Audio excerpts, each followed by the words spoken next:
Hola, ¿cómo están? Bueno, hoy vamos a ver la clase donde vamos a analizar fundamentalmente el populismo y los planes quinquenales y su aplicación en Patagonia como un aspecto particular de ese proceso. Eh, en particular vamos a tratar de pensar la relación tanto del populismo como de la posterior aplicación en Patagonia de algunas de esas perspectivas y la relación de estos programas de desarrollo con la idea de industrialización. ¿Sí?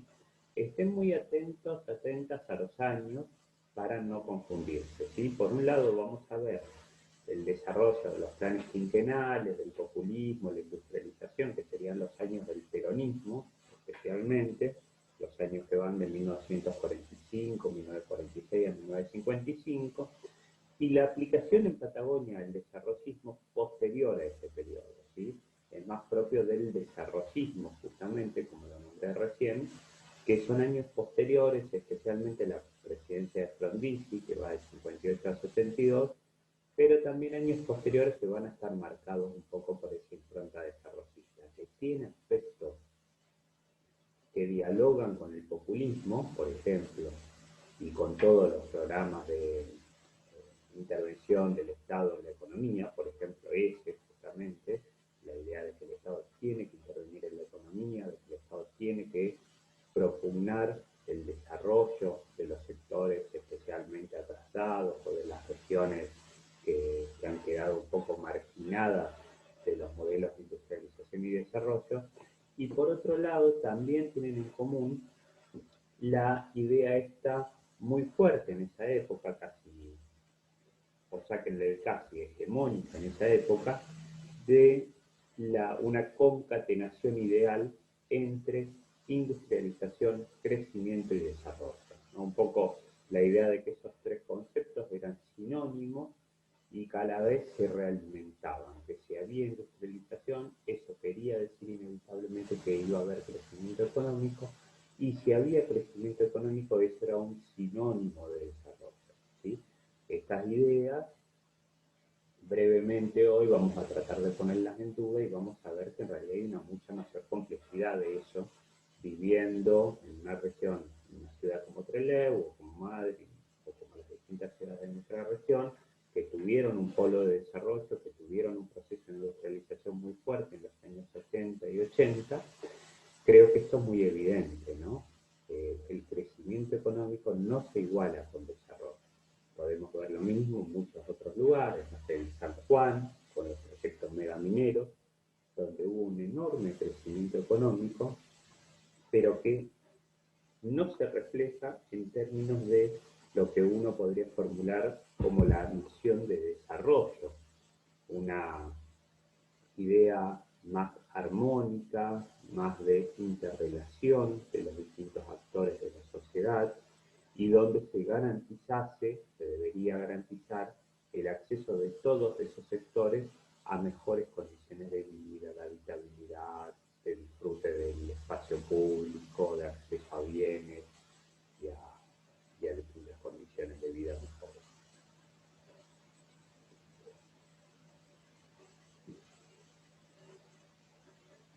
Bueno, ustedes todos, o sea, han visto varias veces y hemos hablado mucho a lo largo de la carrera del populismo, pero igual es importante, y más en esta etapa de la carrera, tratar de aclarar bien a qué nos referimos, ¿no? El tema de los conceptos de historia, ustedes saben que es central, que tiene que hacer un gran esfuerzo por tratar de conceptualizar adecuadamente, por desarrollar las palabras adecuadas, pero que no son palabras, son conceptos, para definir los procesos históricos. No podemos usar cualquier concepto para cualquier cosa, debemos aclarar y concretar conceptualmente nuestras observaciones sobre la realidad, justamente para que esas observaciones puedan ser comparables con las de otros. ¿Sí? Muchas veces, en lugar de hacerse eso, lo que se hace, especialmente desde el sentido común, desde el periodismo, por ejemplo, es ponerle el mismo nombre a fenómenos muy distintos y emparentarlos casi idealmente.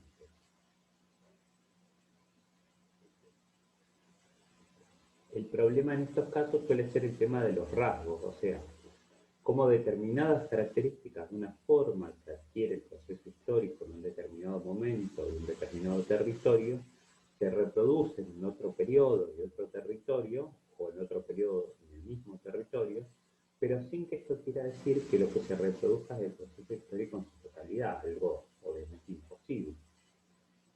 Entonces, en las dictaduras latinoamericanas es cierto que uno puede encontrar elementos del fascismo, características, pero eso no quiere decir que las dictaduras latinoamericanas hayan sido fascistas. En el gobierno de algún presidente latinoamericano actual puede haber elementos del populismo, retórica, formas, modismos, pero eso no quiere decir que sea populismo. Como ya lo charlamos, en los comportamientos de la clase dominante latinoamericana puede seguir habiendo muchos rasgos propios del modo de ser oligárquico, pero eso no quiere decir que hoy la forma de dominación política sea la de una oligarquía como en 1880. ¿Sí? Los tiempos históricos se modificaron y por lo tanto los procesos también.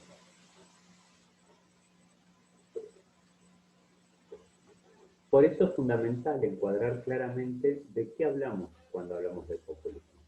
Hay tres procesos a los que se los denomina así comúnmente en términos históricos. Por un lado, un movimiento revolucionario ruso del siglo XIX, anterior a la organización del Partido Obrero Socialdemócrata Ruso, que luego hace la revolución, o una fracción hace la revolución de 1917, a un proceso político de granjeros de Estados Unidos a inicios del siglo XX, pequeños y medianos granjeros que intentan organizar un partido político propio, y fundamentalmente al proceso latinoamericano de gobiernos de amplia base social y poder muy concentrado que se dieron en América Latina entre fines de 1930 y fines de los años 50. Básicamente lo único que emparenta estos tres movimientos es la supuesta adscripción al pueblo que realizan constantemente en sus discursos, proclamas o pronunciamientos, esa búsqueda de volver a lo popular y de pretender encarnar la expresión genuina del pueblo del que son parte y al que suponen o plantean que representan. Vamos a partir de una definición concreta y específica. El populismo latinoamericano es expresión directa tanto del proceso de cambio en la estructura económica social como del proceso de luchas sociales que se venía produciendo en el país. Es claro entonces que partimos de una visión dialéctica que entienda lo que llamamos la estructura económica social, no como la base que determina todo, sino que entendemos este concepto, de acuerdo con el desarrollo conceptual del materialismo histórico, como una totalidad de movimiento que está profundamente relacionado con los procesos de lucha social, considerando que la estructura de una sociedad está en constante movimiento. Y por eso, lo que debemos investigar es ese movimiento de la sociedad en su conjunto.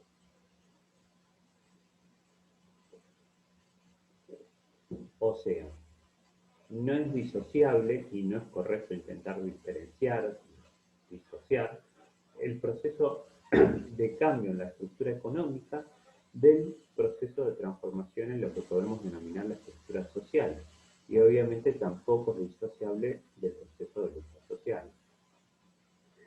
Así, por ejemplo, podemos observar que las distintas intensidades y características del proceso populista en cada país dependen de las particularidades que tenía cada proceso histórico, en especial las distintas características que tenía el proceso de lucha de clases. No será lo mismo el cardenismo, que venía con la Revolución Mexicana a sus espaldas, que el varguismo en los años en que la clase obrera brasileña aún no tenía organizaciones sindicales fuertes y organizadas, o el peronismo, que se gana el apoyo de la clase obrera, pero de una clase que lo condiciona en fuerte medida, ya que tenía una gran organización ya existente. Y como mínimo unos 50 años, 40 años si quieren, desde las primeras huelgas nacionales. Entonces, en primer lugar, el populismo latinoamericano es el resultado de la larga etapa de transformaciones de las sociedades a partir de 1930. Ya vimos cómo en los países centrales esto dio lugar al surgimiento y desarrollo de lo que denominamos o de lo que se denomina comúnmente, nosotros mucho no usamos este concepto o que no nos parece adecuado, pero comúnmente a eso se lo denomina el Estado benefactor. Un poco con esa búsqueda de transformar algunos rasgos del capitalismo, del funcionamiento del capitalismo, para que no cambiara todo. O sea, para salvar el capitalismo en lo que seguramente fue su momento de mayor debilidad hasta el día de hoy. El populismo es parte de ese proceso mundial, pero con las particularidades de Latinoamérica y del proceso por el que atravesaba el desarrollo capitalista en esta región, caracterizado porque todavía no estaba extendido sobre la totalidad de los territorios sociales y especialmente por su dependencia estructural de los países imperiales. Por ello, el populismo solo puede ser comprendido dentro del contexto de crisis política y crisis de proyecto económico que inaugura la crisis de 1930. Expresa entonces, en definitiva, el periodo de crisis que atraviesan a la vez la oligarquía y el liberalismo, siempre muy ligados a la historia latinoamericana.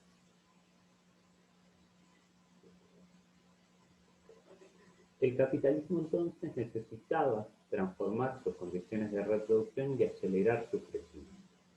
Para eso era fundamental generar la incorporación masiva de nuevos trabajadores a la producción capitalista y con eso a la generación de plusvalía.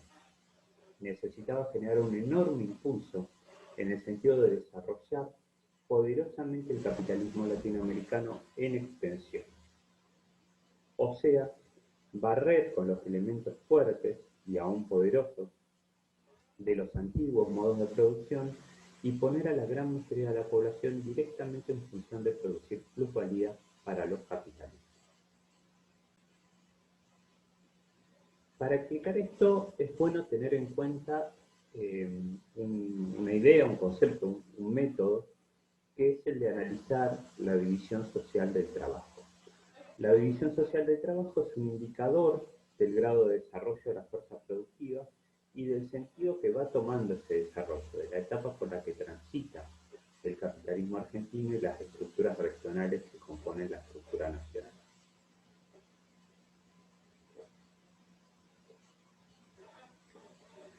La metodología surge de un gran trabajo de Lenin, de un gran estudio que realizó Vladimir Lenin, que se llamó El desarrollo del capitalismo en Rusia, donde agrupó a la población en tres apartados fundamentales: población agrícola, población industrial y comercial y población no productiva.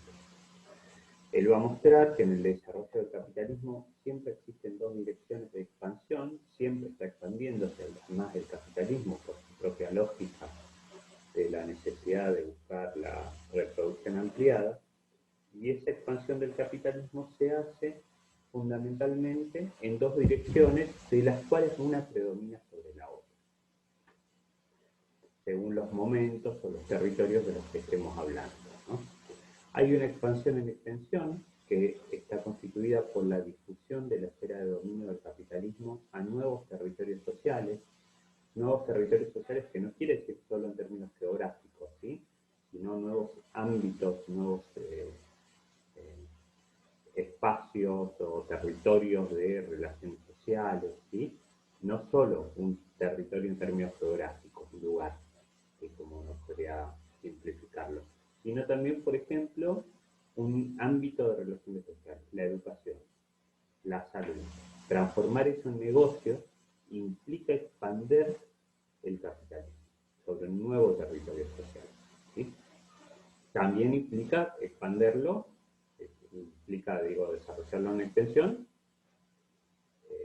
imponer las relaciones sociales capitalistas a un territorio geográfico donde antes no existía. En 1880, en Patagonia, en Pampa de Patagonia, ¿no? A través de la conquista militar se expanden y se imponen en esos nuevos territorios las relaciones sociales capitalistas.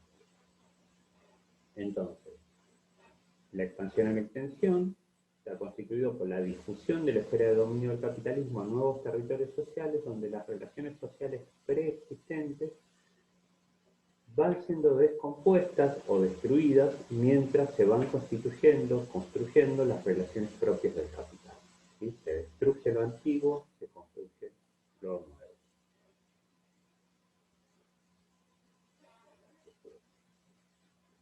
La otra dirección de expansión del capitalismo es la que denominamos en profundidad. constituida por un mayor crecimiento de la agricultura capitalista y de la industria capitalista en un territorio social dado, donde las relaciones capitalistas ya eran dominantes. Acá se profundiza el dominio del capitalismo sobre un territorio que ya domina. Básicamente, en todo momento el capitalismo se desarrolla en ambos sentidos, como ya lo dijimos. Pero es muy importante y hace entender las bases por las que transita el capitalismo, el rol de cada territorio en su formación económica social y observar cuál de los dos sentidos es el predominante en el proceso de estudio. No lo vamos a poder ver aquí más profundamente, pero si observamos la división social del trabajo de Argentina y comparamos datos, veríamos claramente cómo se expresa este proceso y cómo Patagonia tiene una dinámica distinta a la nacional que explica en parte por qué el programa de industrialización es posterior en nuestra región.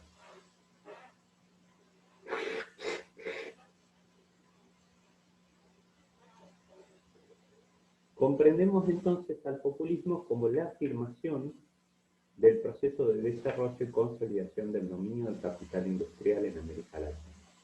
Podríamos decir que de su fase breve, pero muy intensa, de hegemonía.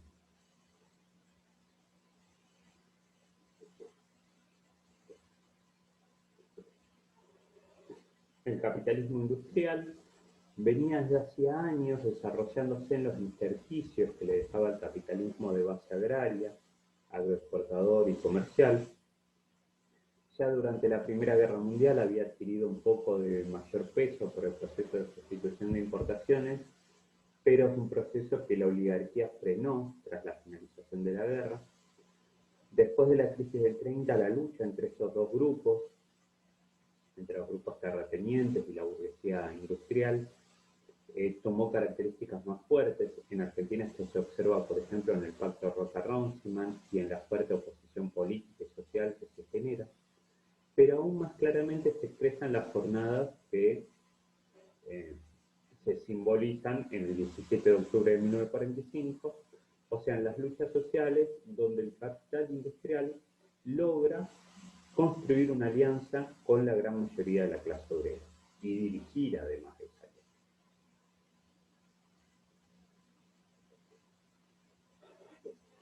A partir de ese momento se produce la fase que podemos pensar como de hegemonía del capital industrial. Se impone una transferencia de recursos del excedente agrario hacia la producción industrial, y en el caso de Argentina esto se produjo a través del IAPI, el Instituto Argentino de Promoción del Intercambio, que financiaba la producción industrial a través de distintos subsidios y aportes. El gobierno centralizaba el comercio exterior de los productos agrarios, comprando toda la producción exportada con un precio tope fijado de antemano, y la diferencia entre el precio que el gobierno pagaba a la producción local y el precio al que vendía esa producción hacia el exterior lograba un importante excedente que a partir de este programa no era ya apropiado por los terratenientes, sino por estos empresarios que invertían en el desarrollo industrial, ¿sí? Que muchos de esos podían también ser terratenientes, ¿sí? Pero lo que había acá entonces es una política estatal para redistribuir esas ganancias extraordinarias. En definitiva, para que la renta diferencial de la tierra no se la apropiase como se la venían apropiando a estos terratenientes, que como decía David Ricardo hace mucho tiempo, además se la apropiaban sin hacer nada para justificar esa apropiación de una enorme cantidad de riquezas, y redistribuirla para buscar el desarrollo industrial del país. En el caso de Argentina, esta porción de dinero era muy importante, sigue siéndolo, ¿no? Por eso siempre que hay algún intento de política del Estado de apropiarse de una porción de la renta diferencial, aun cuando sea una porción mínima para redistribuirla, hay una oposición feroz por parte de los terratenientes, porque estamos hablando de millones y millones y millones, ¿sí? Imagínense la oposición que pudo haber a un programa como el de IAPI, que era directamente apropiarse de la totalidad de la renta diferencial de la tierra y redistribuirla en función de políticas estatales. Bueno, en En este caso, entonces, la cantidad de divisas de las que hablamos era muy importante por la renta diferencial que aseguraban y aseguran las fértiles tierras de la región central y además, especialmente en la etapa de la que estamos hablando, por la situación particular de la posguerra. Había finalizado la Guerra Mundial, la Primera Guerra Mundial, y había una gran demanda de productos alimenticios en años en que todavía la producción de los países centrales no había logrado recuperar. Ahora, ¿por qué se daba el apoyo de la clase obrera a este proyecto del capital industrial?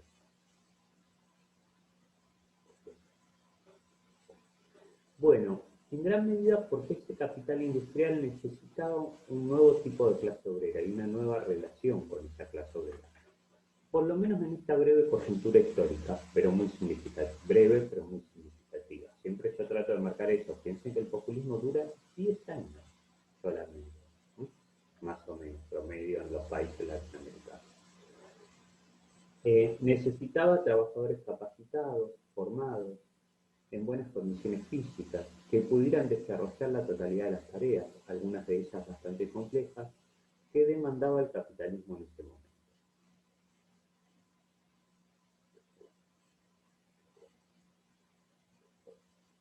Entonces se constituye una alianza de hecho entre lo que buscaba en ese momento como estrategia mayoritaria la clase obrera, que era mejorar sus condiciones de vida sin transformar la estructura de la sociedad, y el proyecto del capitalismo, que era incorporar a esos trabajadores como productores de plusvalía industrial.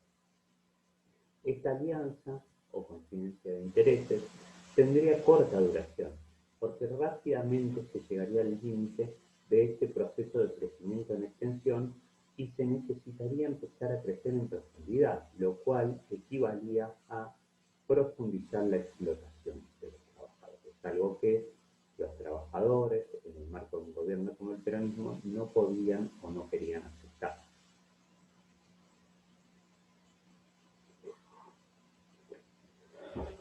Debemos entender entonces que la complejidad política del populismo pone de relieve, resalta, la complejidad de las condiciones históricas dentro de las cuales se produce. El populismo puede pensarse como una manera determinante y concreta de manipulación de las clases populares, pero de la misma forma representa un medio de expresión de las inquietudes de esas clases populares. El populismo significa al mismo tiempo una forma de organización del poder para los grupos dominantes, distinta a la oligárquica, pero que no deja de ser una forma de organizar la dominación de clases, y a la vez es la principal forma o una de las principales formas de expresión política del ascenso popular en el proceso de desarrollo industrial y urbano. Esto es, al mismo tiempo, un mecanismo a través del cual los grupos dominantes ejercen su dominación y a la vez un medio de amenazar, al menos potencialmente, esa dominación.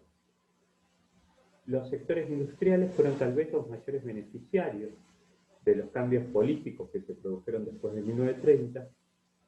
Sin embargo, como también sucedió con otros gobiernos que transformaron el capitalismo, al menos parcialmente, para salvarlo, como Roosevelt y el New Deal, en general la burguesía nunca reconoció ni agradeció esto al populismo.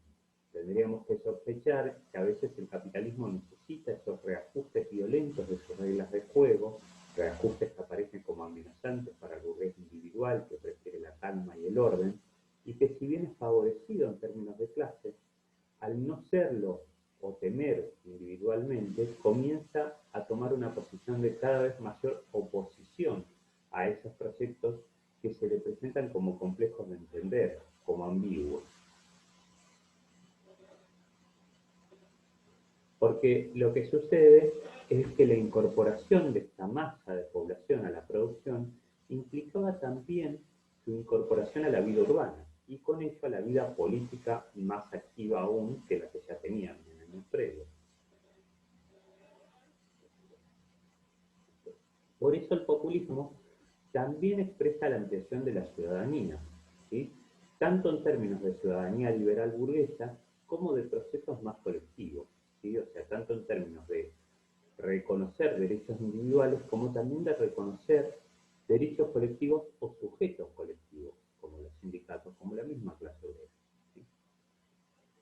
Junto con eso, se construían las corporaciones, sindicatos, corporaciones empresarias, realizando una especie de mix entre estas dos formas de representación de la sociedad, la liberal burguesa, individual, y la del corporativismo a partir de sujetos colectivos, de organizaciones conformes.